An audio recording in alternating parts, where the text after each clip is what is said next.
everyone. I thank Jennifer for this opportunity as we're talking about friends tonight. Her chapter was talking about siblings and mentioned sibling rivalry, Jacob and Esau, Cain and Abel, even Joseph and his brothers. And I come from a huge family. My mother had 9 children, of which I am the seventh. And there was that sibling rivalry that went on in my home with me and my siblings. And I remember times fighting for blood, but we're talking about friendship, and that's where friendship, your first friend should be, with your siblings, with your family.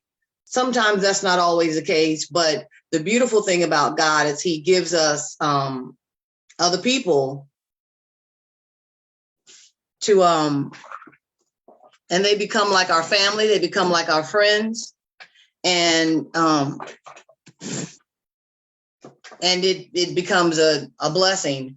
I went to Andrews University some time ago, and I remember getting on the campus, and I was there in the cafeteria and just thought, boy, these people here are so cold. They're not friendly at all, And I don't know how many of you guys have ever been to Andrews or been to Michigan, but it's a very, very, very cold climate. I mean, it snows all the time. I think they probably have maybe one day of summer, because I felt like I wore a jacket the whole time that I lived there, even when I was there in the summer. But it was just cold. The people were not friendly to me at all.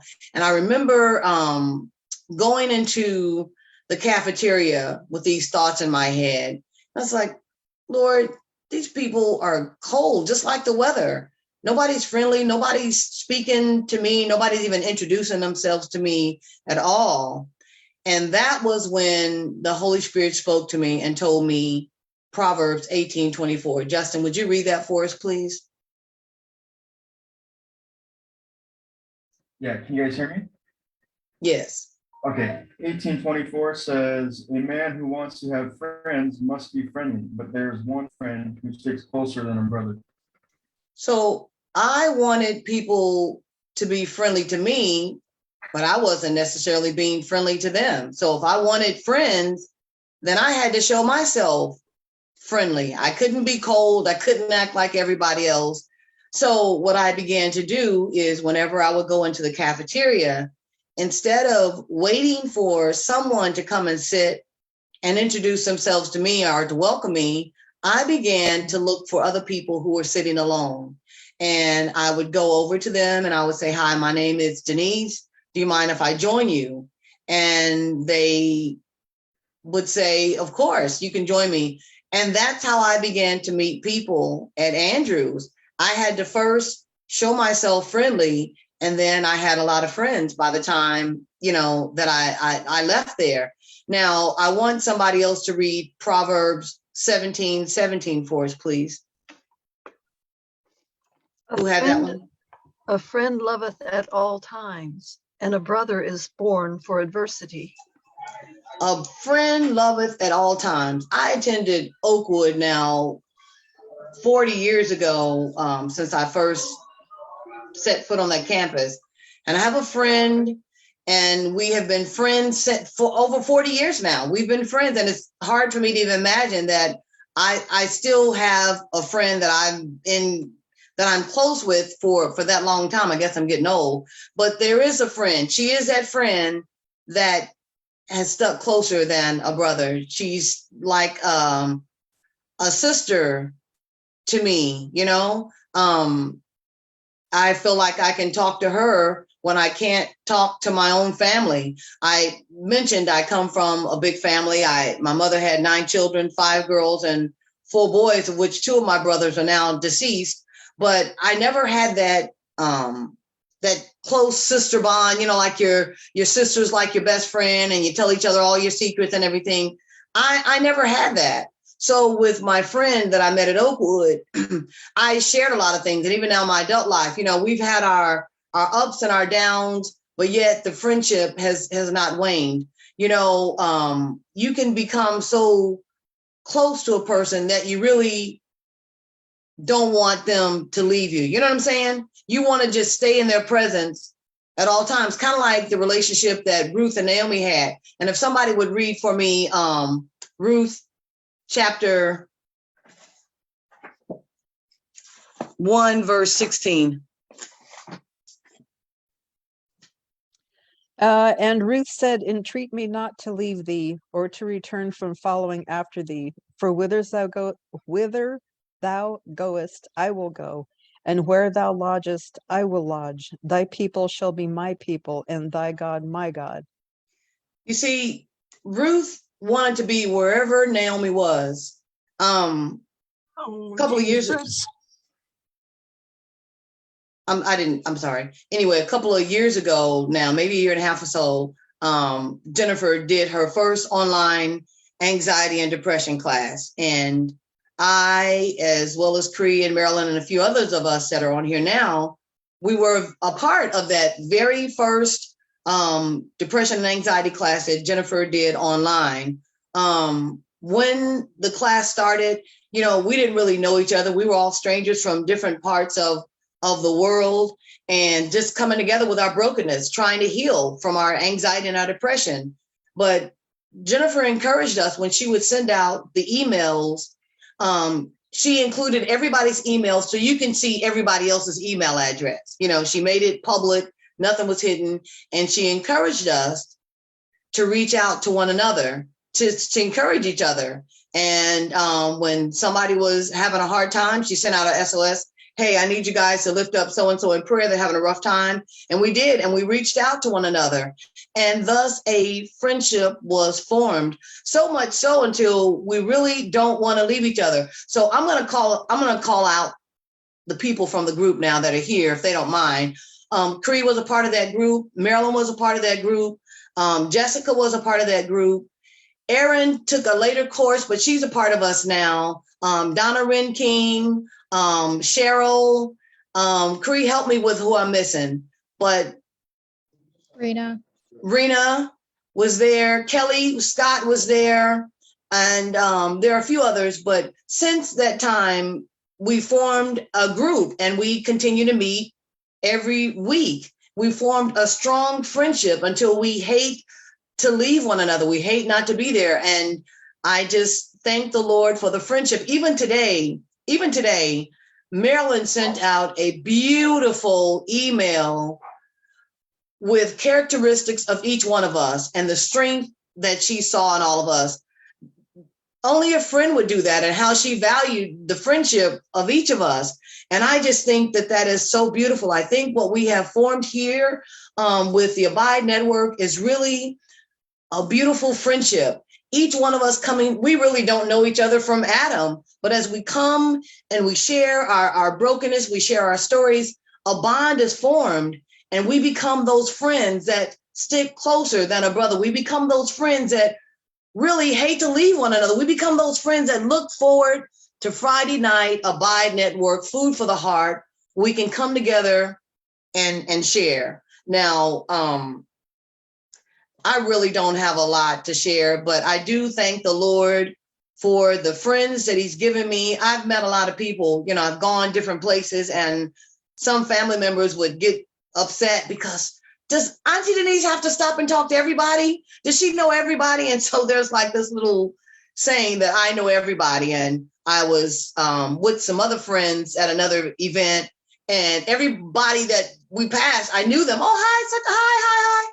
And so they dubbed me Famous Denise. And it's become a joke with some friends. Oh, that's Famous Denise. Well, I don't really consider myself famous. I consider myself a child of God. But it's good to know people. It's good to have friends. That's all beautiful. And I thank God for each one of the friends I have, especially my support group. They have been a huge blessing. But the best friend to have is Jesus. He is the very best friend any of us could ever hope for. No matter what we're going through, no matter our ups, our downs, our highs, our lows, he's right there by our side. He promised us that he would never leave us nor forsake us. There's a hymn that says, oh, the best friend to have is Jesus. And I can't remember all the words, but just that line resonates with me. The best friend to have is Jesus. And I'm so glad that he's my friend. I'm so glad that he wants to be my friend. He wants to be your friend. He wants to be our friend. And the way our friendship with him grows is that we learn to trust him more, because I know Creed, I'm gonna just use Creed as an example. If I got in a bind, say financial, I say, hey, Creed, I'm short. Can you loan me like $200?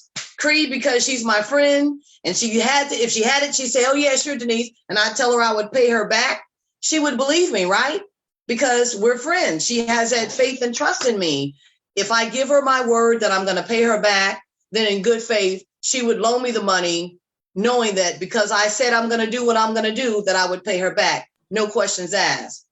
That's how our Father in heaven wants us to trust him too. He's given us exceeding great and precious promises in his word that if we just stand on the promises of God, he will do for us far more exceedingly abundantly above anything we could ever think or imagine. But we shortchange him when we don't believe. Talking about that faith, you think about with Abraham and Sarah. She was 89, 90 years old, and Abraham was almost 100, and God told them that he's going to give them a son. She's like, yeah, really? Seriously? And so she had this act in faith, to believe God. And so her and her husband got together, and she conceived at 89, and she had a child at the age of 90. With men, it is impossible, but with God, all things are possible. All he wants us to do is to trust him, to stand on his word. And when we do that, what does that do? It draws us closer to him. It strengthens our relationship with him. It makes us never want to leave him. I shared with you all earlier, a couple of years ago, maybe when I first joined Abide.Network, about some things that were going on at my job. And it was just very, very painful to go through. I was removed from my position unfairly, reassigned, and just now I had to file a case and just all this stuff. But God gave me a promise in Jeremiah. Let's see if I can find it really quickly. Jeremiah chapter 1 and verse 18. And this is what God's word said.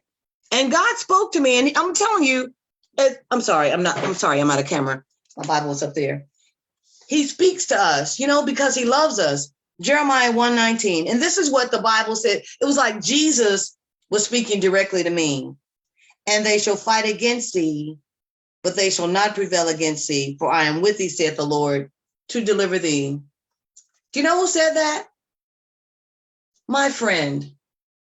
My friend Jesus spoke those words to me when I needed to hear them. And that's exactly what he did. He stood by his word and he delivered me. He gave me another position. He worked everything out, and I won the case. It ended up being a settlement, but my father, he honored his word because I trusted him. And that's all he wants us to do, is trust him tonight. So tonight, I simply want to talk to you about being friends. A man that has friends, be friendly. Give somebody a smile. Sometimes we think they didn't speak. Well, speak to them first. Just be nice. Give a smile. But no matter what, make Jesus your friend, because he wants to be our very best friend. When we make him first, last, and best in everything else will just fall into place. And I want to go on record tonight as saying, I'm so glad that Jesus is my friend. I'm so glad that he loves me. I don't know what I would do without him. And I'm so thankful for each and every one of you for the food for the heart. I'm thankful for my support group. Man, you guys are just a bomb. Just to share a little something, just to be very vulnerable here. I was really having a hard time, and I really just literally moments before I got on this call tonight. And I asked myself, why did I even commit to doing this? Why didn't I even tell Jennifer that I would do this tonight? I'm just not ready, And it's like, Lord, if somebody could just call me and pray with me, I don't, and out of the blue, never happens. I mean, not that it doesn't happen, but Creed called. Just want to make sure we're on the same time. But I knew God told Cree to call me to pray with me. And that's exactly what happened. See, that's a friend. You understand? I talked to my friend up there. He spoke to my friend here, and she responded and was obedient, and she called and had prayer. That's a friend. Do you understand? That's a friend. And I just thank the Lord again for each and every one of you. And I thank him for friendship, and just, I'm done. That's all I got. Maybe you guys want to share about your friends, or we're going to open it up. If you want to comment, share, whatever. Now's the time, but I'm done. And I thank